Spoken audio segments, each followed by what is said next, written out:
को प्रधानमंत्री को एक्सक्लूसिव साक्षात्कार मेंट चर्चा को नहीं प्रधानमंत्री नरेंद्र मोदी देइछंती बड़ बयान। बीजेडी आमको केंद्र में प्रसंग भित्तिरे समर्थन करिथिला। बहुत दल आमको प्रसंग भित्तिरे समर्थन करंती। तेबे अन्य पक्षरे ओडिशा परिप्रेक्षी कहिछंती प्रधानमंत्री नरेंद्र मोदी जे ओडिशार अस्मिता संकट रे अछि, ओडिया भाषा विपद रे अछि। मते लागुनी दीर्घ समय धरि लोके याकू सहिबे।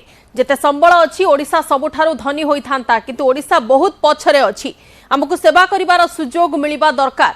आमे ओडिशा को बहु आगकू नेबो बोली प्रधानमंत्री नरेंद्र मोदी कहिछंती। ओडिशार अस्मिता संकट रे अछि, ओडिया भाषा संकट रे अछि, जहा फल ओडिशा एते पछरे अछि। जे ओडिशा सबु मानविक संबल सहित प्राकृतिक संबल रे भरपूर अछि, सेठारे कोन पई एते पछरे रहिछंती ओडिशा लोक माने हे सबु नै कि उद्वेग प्रकाश करछंती प्रधानमंत्री नरेंद्र मोदी। एवं मेंट चर्चा को नै विशेष करी प्रधानमंत्री नरेंद्र मोदी एक्सक्लूसिव साक्षात्कार रे सीधा सड़क कहिछंती कि बीजेडी आमको प्रसंग भित्तिक समर्थन करिथिला। जेमिति अन्य दलगुड़िक केंद्र में प्रसंग भित्तिक समर्थन करंती बीजेपी गवर्नमेंट को, ठीक सेमिति बीजेपी को समर्थन रहिथिला बीजेडी रो प्रसंग भित्तिक। एवं वर्तमान आमको सेवा करिवार सुजोग मिलिबा दरकार। बीजेपी चाहूची वर्तमान ओडिशा रे जदि गोटिए थर शासन भार संभाळिबो बीजेपी, ताहले ओडिशार विकास हेबो एवं ओडिया लोक माने मध्य आगको बढ़ी पारिबे, ओडिया भाषा मध्य आगको बढ़ी पारिबो। यार एक्सक्लूसिव इंटरव्यू आपण आज राति 9 टार देखिबे।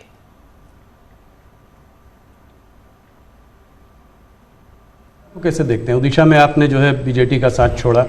भारतीय जनता पार्टी वहां अलग रही है। बीजेडी ने मुद्दों के आधार पर समर्थन केंद्र में हमारा समर्थन किया था, मुद्दों के आधार पर जी। और ऐसे बहुत से दल हैं जो मुद्दों के आधार पर हमें समर्थन देते रहे हैं। तो बीजेडी का हमारा नाता हो रहा, राज्य के अंदर हम बिल्कुल, उड़ीसा की पूरी अस्मिता खत्म हो रही है भाई। उड़ीसा की अस्मिता संकट में है। उड़िया लैंग्वेज वो खतरे में आ रही है। और मैं नहीं मानता कि उड़िया के लोग अब ये लंबे अरसे तक इसको सहन कर सके। इतने संसाधन है जी।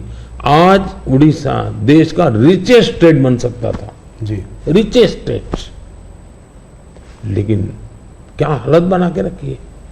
तो अब उड़ीसा के सामान्य मानवी के अंदर एस्पिरेशंस है जी। और मुझे लगता है कि हमें सेवा का मौका मिलना चाहिए।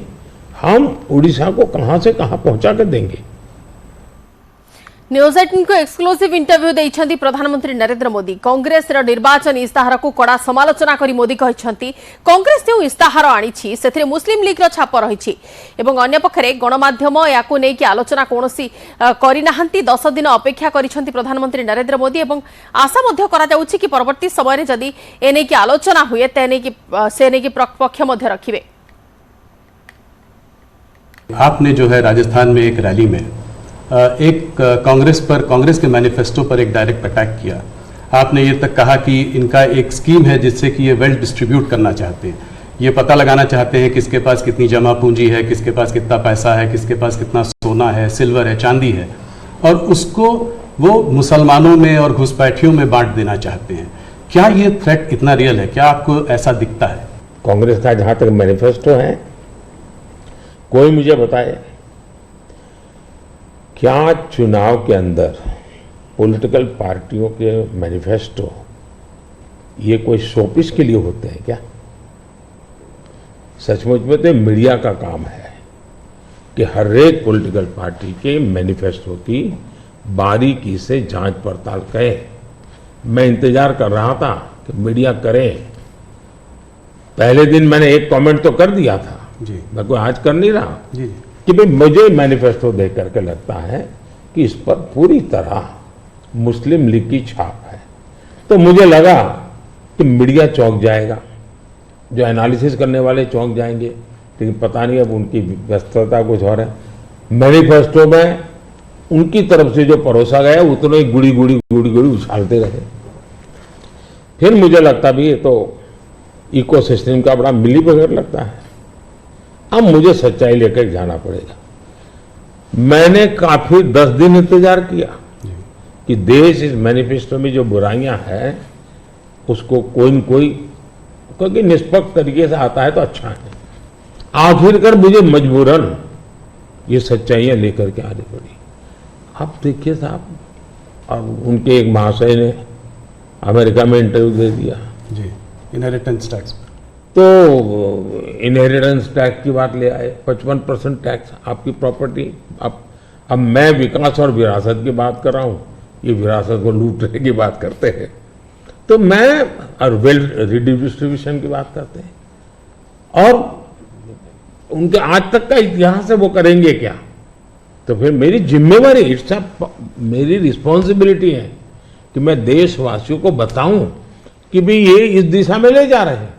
अब आप तय कीजिए, जाना न जाना जनता जनार्दन का हक है, लेकिन मेरा दायित्व बनता है कि तथ्य के आधार पर, तर्क के आधार पर, उनकी हकीकतों के आधार पर मुझे बताना चाहिए, वो मैं बता रहा हूं। 2006 का एक वीडियो जो वायरल हो रहा है, जिसमें मनमोहन सिंह जी ने कहा है कि गरीब मुसलमानों का पहला अधिकार रिसोर्सेज पर है, ये उन्होंने साफ कहा है। आपने उसको मैनिफेस्टो में भी ये बात पॉइंट आउट की है कि ओबीसी रिजर्वेशन का जो है पार्ट लेकर वो मुसलमानों को दे देना चाहेंगे, और 2004 से 2014 के बीच में उन्होंने 4-5 बार ऐसा करने की कोशिश की भी है। अरे भाई, ये तो बड़ा इंटरेस्टिंग सवाल आपने पूछा है। जरा मेरा जवाब लंबा हो जाएगा, लेकिन देश के लिए मुझे बताना पड़ेगा। बताइए। आप कांग्रेस का इतिहास देख लीजिए। 90 के दशक से ये मांग उठी है देश में। समाज का एक बहुत बड़ा तबका है जिसको लगता था कि हमारे लिए कुछ होना चाहिए, उसके लिए आंदोलन हुए हैं। 90 से पहले कांग्रेस ने पूरी तरह इस बात को खारिज कर दिया, उसका विरोध किया, उसको दबाने की कोशिश की है। यानी 90 के पहले का उनका दशक है। फिर उनको जितनी भी कमीशन बने, जितनी कमेटियां बनाई, उसके भी रिपोर्ट्स ओबीसी के विचार के पक्ष में आने लगे। अब उनके सिफारिशों को भी वो नकारते रहे, रिजेक्ट करते रहे, दबाते रहे। 90 के दशक में उनको लगा कि भी अब इसको जरा उनकी वोट बैंक की राजनीति के अनुसार उसको टर्न दिया जाए। उन्होंने पहला पाप किया क्या? 90s के दशक में कर्नाटका में उन्होंने धर्म के आधार पर, आपको याद होगा, कर्नाटका में उन्होंने धर्म के आधार पर मुसलमानों को ओबीसी घोषित कर दिया।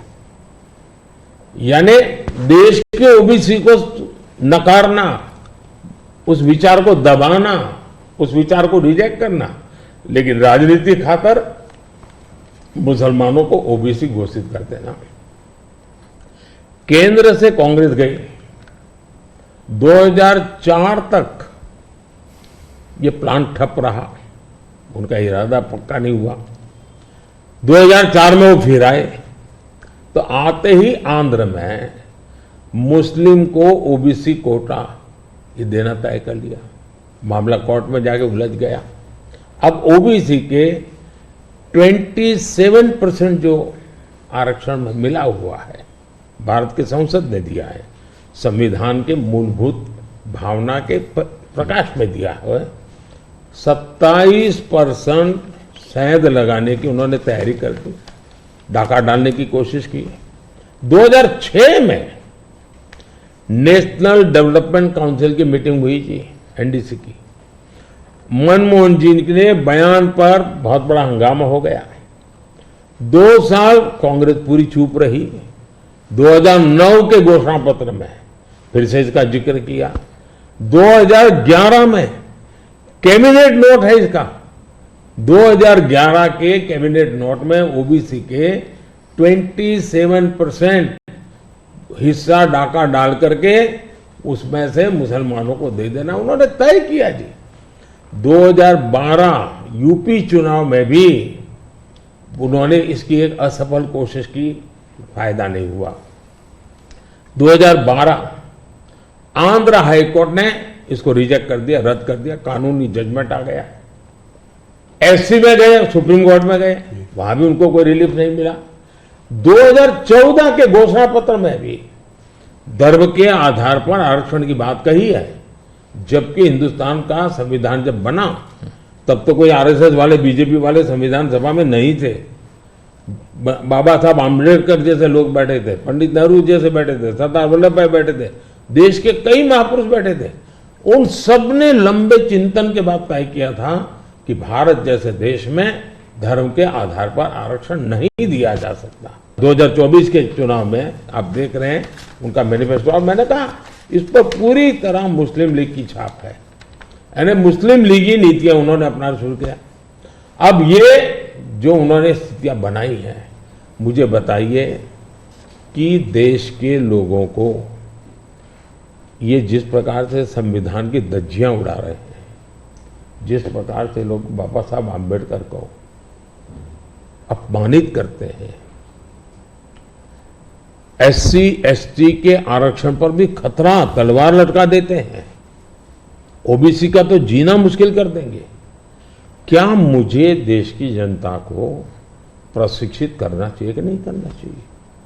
मैं सभी जो भी विद्वान लोग हैं, जो कलम के धनी हैं, जो निष्पक्ष हैं, उनका ये दायित्व बनता है कि ऐसे समय देश को वो एजुकेट करें, सही चीजें बताएं।